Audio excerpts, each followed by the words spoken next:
எட்டாம் பிரசங்கம் இயேசுநாதர் சிலுவையிலே மரணித்த குறிப்பிடம் காண்பிக்கப்படுவது.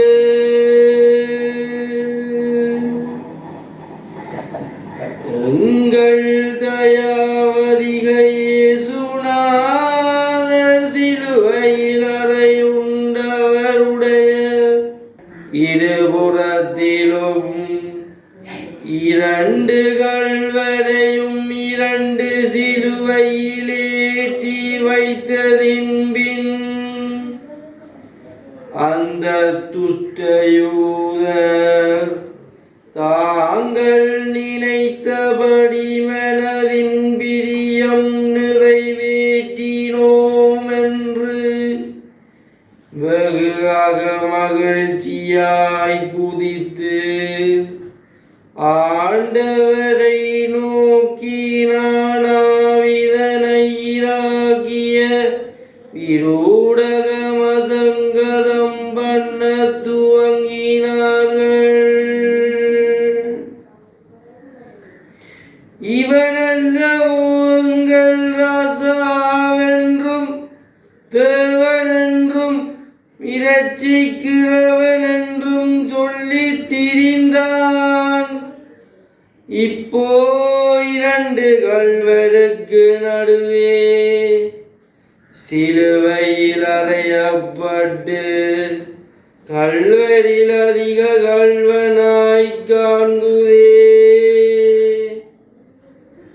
தன் ஜீவனை இரட்சிக்க மாட்டாமல் இருந்து கொண்டு மற்றவர்களை இரட்சிக்கிற மேலை காண்குதே. ராசாவென்றால் இப்போ பூமியில் இறங்கியாளுமே. தேவனென்றாலும் உமது தேவராட்சியத்துக்கு எழுந்தருளுமே. தேவாலயத்தை இடித்து 3 நாளையில் உயர்த்துவேன் என்ற நீ இப்போதிந்த 3 ஆணியை கலற்றுமே.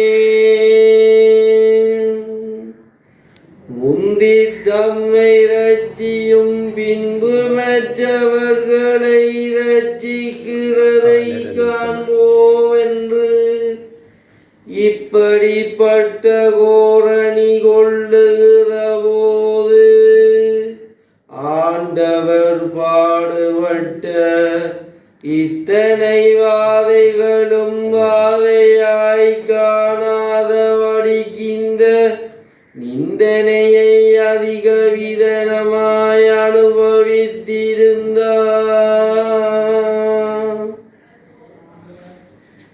இப்படியே இருதயத்திலே கொண்ட இந்த துக்கமும் சிலுவையிலே படுகிற கஸ்திவாதையும் ஒன்றாக கூடி சமுத்திரத்திலே ஆறுகளுடைய தண்ணீர்கள் கூடி பெருகினது போல எங்கள் ஆண்டவருடைய துக்க சமுத்திரம் மட்டில்லாததாய்